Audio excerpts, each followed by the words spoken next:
No vídeo de hoje eu vou fazer o FAQ do Work and Travel. Peguei todas as dúvidas que eu mais recebo, que eu mais vejo as pessoas tendo sobre esse programa e vou responder tudo nesse vídeo.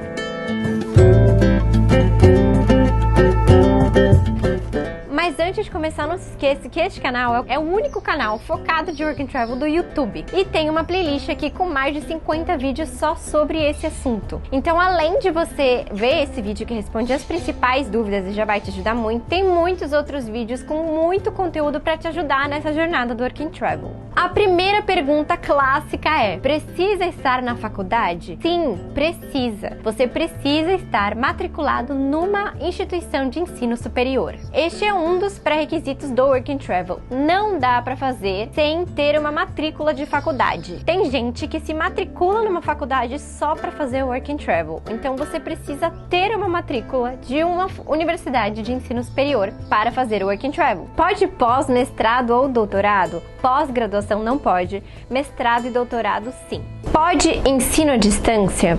Na teoria, não. Porque o ensino à distância, ele é menos vinculado com o Brasil. Então, é como se você tivesse mais chances de largar o Brasil para ir morar nos Estados Unidos, porque você não tem um vínculo físico com o país. E eles são muito preocupados que as pessoas larguem tudo para ficar lá, né? Porque eles acham que todo mundo quer morar nos Estados Unidos. Então, porque eles acham que pode ser que você queira largar o seu país para ficar lá, o ensino à distância é um vínculo que não garante tanto assim que você vai voltar para o Brasil, entendeu?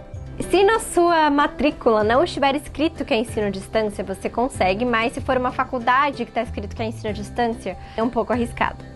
Próxima pergunta: tem em outros países? Não tem. O Work and Travel, do jeito que ele é, do jeito que eu já fiz 4 vezes, do jeito que tem todos os vídeos aqui no canal, só existe nos Estados Unidos. Algumas pessoas chamam outros tipos de intercâmbio de Work and Travel, porque simplesmente juntam Work com Travel e aí tem algum intercâmbio que dá pra trabalhar e tal, mas não estão falando necessariamente desse programa, porque esse programa, com as regras dos Estados Unidos, com essa remuneração, da forma que é contratado, do jeito, assim, não existe nada igual. Não tem nenhum outro intercâmbio que você consegue arrumar um emprego desse jeito, ganhar tanto e tal, em nenhum outro lugar do mundo, a não ser o Work and Travel dos Estados Unidos, regulamentado pelo governo dos Estados Unidos. Só existe nos Estados Unidos. Ele é definido pelo governo dos Estados Unidos e tal. Então ele tem um nome, ele tem uma característica específica. Próxima pergunta: dá pra fazer sem agência? Não. Tem um outro vídeo aqui no canal que eu explico as 3 modalidades que existem do Work and Travel, bem explicadinho, bem direitinho, com valores. Eu vou deixar linkado aqui pra vocês. Existe uma modalidade que é mais barata, em que você encontra o seu emprego sozinho, e também tem vídeo sobre isso aqui no canal. Mesmo nessa modalidade, depois que você encontrar o seu emprego, você tem que levar ele pra uma agência continuar o processo, te colocar no site do sponsor, que é o órgão responsável pela conexão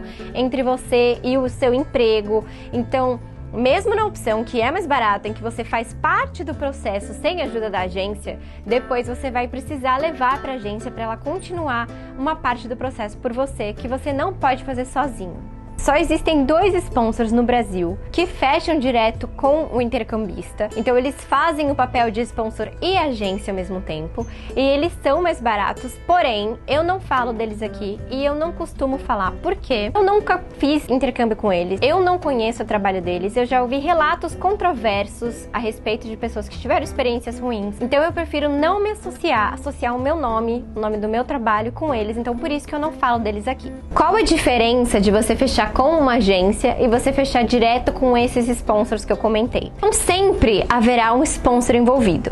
Nesse caso, desses 2 sponsors que fecham direto com pessoas, eles também fazem o papel de agência. Se você for com uma agência, aí você vai ter a agência, o sponsor e o empregador. Com as agências, vocês terão muito mais opções de lugares para trabalhar, lugares que vocês conseguem ganhar melhor, que tem mais opções de empregador, de local, de tudo tem mais opção e tem um atendimento melhor. Então a diferença de você fechar direto com esses sponsors que existem, que eu comentei, e você fechar com uma agência para Work and Travel, é que com a agência vocês vão ter uma garantia de um atendimento melhor, tem a garantia do selo BELTA, que é um órgão que reúne as principais e melhores agências de intercâmbio do Brasil, que esses sponsors não possuem, então eles não estão dentro desse critério de conduta da associação BELTA.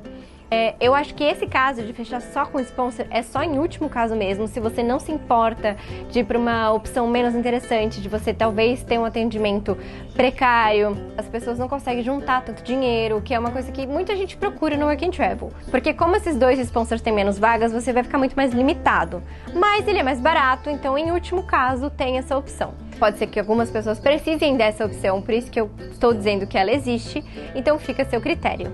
Se você quiser fazer mais bem feito, eu indico que você faça com agência, para você ter um atendimento melhor, ter mais opções para escolher um empregador que atenda aos seus objetivos, que você faça um intercâmbio com tudo que você tem direito, sabe? Desde um bom atendimento até escolher um melhor empregador para você, que seja numa região que você gosta mais, que você consiga juntar mais dinheiro, que você consiga fazer um second job, e pelos sponsors é mais difícil conseguir um segundo emprego. Então tem essas questões. Então, só para resumir, se você fechar direto com o sponsor, você vai ter menos opções, você corre o risco de ter um atendimento ruim, você pode escolher um empregador que não é tão bom assim para os seus objetivos e juntar menos dinheiro, é mais difícil achar um second job, só que é mais barato. Com a agência, você tem mais opções, você escolhe um empregador melhor para os seus objetivos, você consegue achar, é mais fácil de fazer um segundo emprego, é mais fácil de você juntar dinheiro, porque tem mais opções de empregador para você. Você pode fazer pela modalidade independent, que é encontrar o seu emprego e aplicar, depois mandar para agência. No sponsor não tem como, você só tem aquelas poucas opções e o atendimento com certeza vai ser melhor, mais caro. Como escolher uma agência e qual agência eu recomendo? Tem um vídeo aqui no canal exatamente sobre isso, que eu vou deixar linkado aqui com todos os passos para vocês escolherem uma boa agência, que não vão deixar vocês na mão, ter carinho com o intercâmbio de vocês, respeitar o sonho de vocês, que vão ter um bom atendimento do começo ao fim. E qual agência eu recomendo também está lá nesse vídeo, mas eu vou comentar que é a Travelmate Paulista, que faz os meus intercâmbios, e eu confio muito no trabalho do Yuri, que é meu consultor, que ele não vai deixar vocês na mão, e eu jamais associaria uma empresa que eu não confio com o meu trabalho. Eles dão desconto para as minhas indicações para vocês e o contato deles está aqui na descrição desse vídeo. Quando você deve fechar o seu intercâmbio é a próxima pergunta. Assim que for viável para você. Assim que for viável para você, associado com um bom preço. Então você ficar de olho nas promoções, você saber quanto custa, para quando tiver uma boa promoção você ir lá fechar, para você já ficar com tudo garantido, porque no caso do Work and Travel, como tem muitos empregadores que têm um número de vagas reduzido e alguns deles são concorridos, quem fecha primeiro, entra primeiro na lista de conseguir marcar entrevista.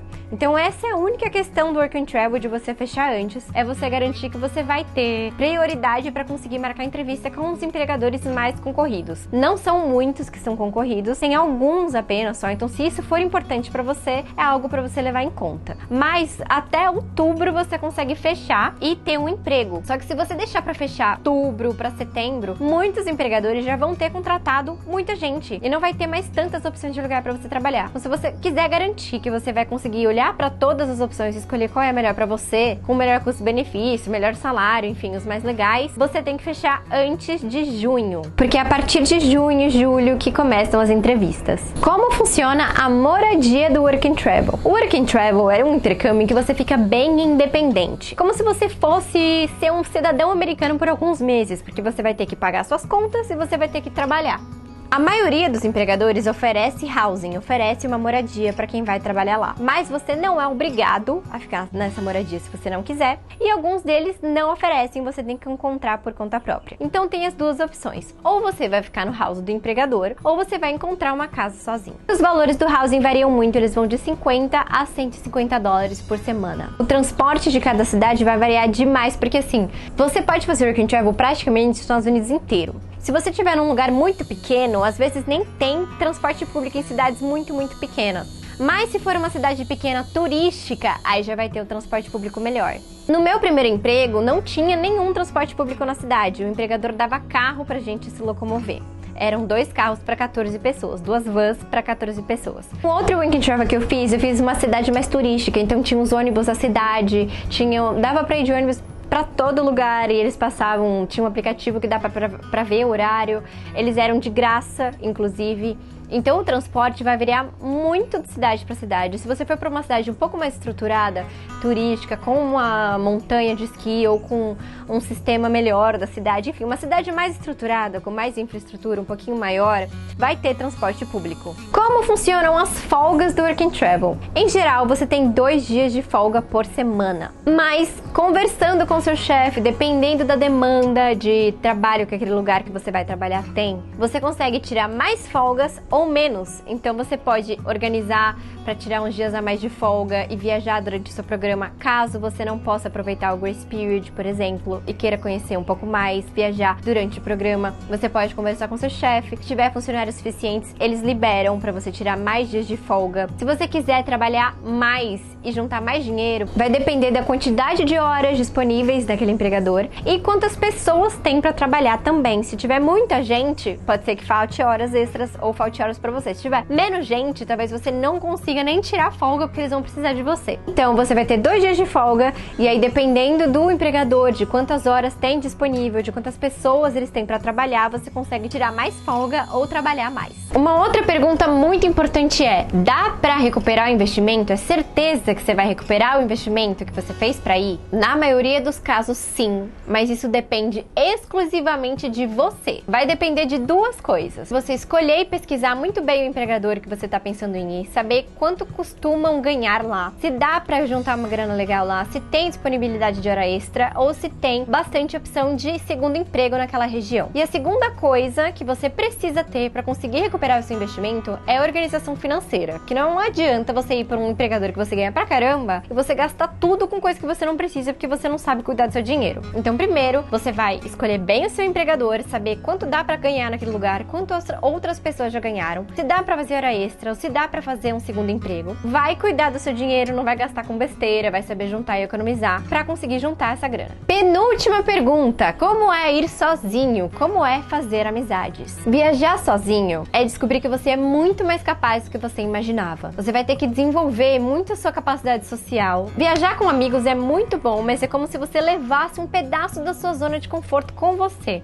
Então, em vez de você desenvolver o seu lado social, você enfrentar aquela língua nova, você se colocar numa situação desafiadora para conseguir conhecer novas pessoas e desenvolver novos círculos sociais fora do seu país, você vai ficar acostumado a estar sempre com o seu amigo, falar mais com o seu amigo, ter aquela pessoa com você ali associado à sua vida, a quem você era, ao seu país e tal, te priva de uma parte da experiência. Eu não estou dizendo que é ruim, mas é diferente. É muito legal viajar com amigo, eu acho que é super legal fazer um intercâmbio com amigo também, mas pelo menos uma vez na vida, faça sozinho, pra você descobrir quem você é, sem ninguém por perto, pra você conseguir fazer amizade com os mais diversos tipos de pessoas, sem ter aquele comodismo de ter uma pessoa ali que você já conhece, que você já trouxe com você. Você estando sozinho, você vai estar obrigado a se envolver com pessoas diferentes de você, a desenvolver a sua habilidade de fazer uma amizade, a desenvolver a língua e se envolver 100% com uma experiência nova.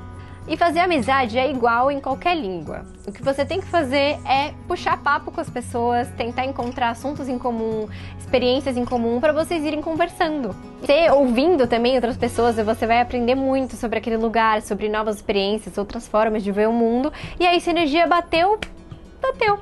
E a última pergunta é: dá pra fazer Work and Travel com um amigo? Tem muita gente que pergunta isso pra mim, tem gente que até que fala que não, mas eu não entendo por quê, porque realmente é muito simples de você ir com um amigo. Pra você ir com uma pessoa pro Work and Travel, um amigo ou mais de um, o que tem que acontecer é que vocês todos têm que marcar a entrevista com o mesmo empregador e vocês todos têm que passar na entrevista com o mesmo empregador. É só isso. A única restrição que pode acontecer é o empregador não querer contratar casais, por exemplo. Pode acontecer, é raro, mas pode acontecer. A maioria não tem nenhum problema com isso. E aí cada um de vocês vai fazer uma entrevista e os dois têm que passar para ir para o mesmo lugar. Legal também que vocês combinem as mesmas datas para não ter problema com isso. E as entrevistas serão individuais em todos os casos, mesmo que vocês sejam um casal, se vocês sejam amigos, se vocês são 2 ou 3 ou 4 ou 5 amigos, as entrevistas serão individuais. Então vocês todos têm que marcar a entrevista com o mesmo empregador e vocês todos têm que passar nessa entrevista para conseguir todo mundo ir para o mesmo emprego. Se Se vocês tiverem mais dúvidas a respeito do Work and Travel ou sobre algo que eu comentei aqui, deixa aqui nos comentários que eu sempre tô de olho pra responder vocês, ou me manda lá no Instagram também. Dependendo da sua pergunta, eu posso até fazer uma dúvida intercambista, que é aquele quadro que eu pego uma dúvida pra responder, algo que seja muito interessante pra todo mundo. Um beijo e até o próximo vídeo.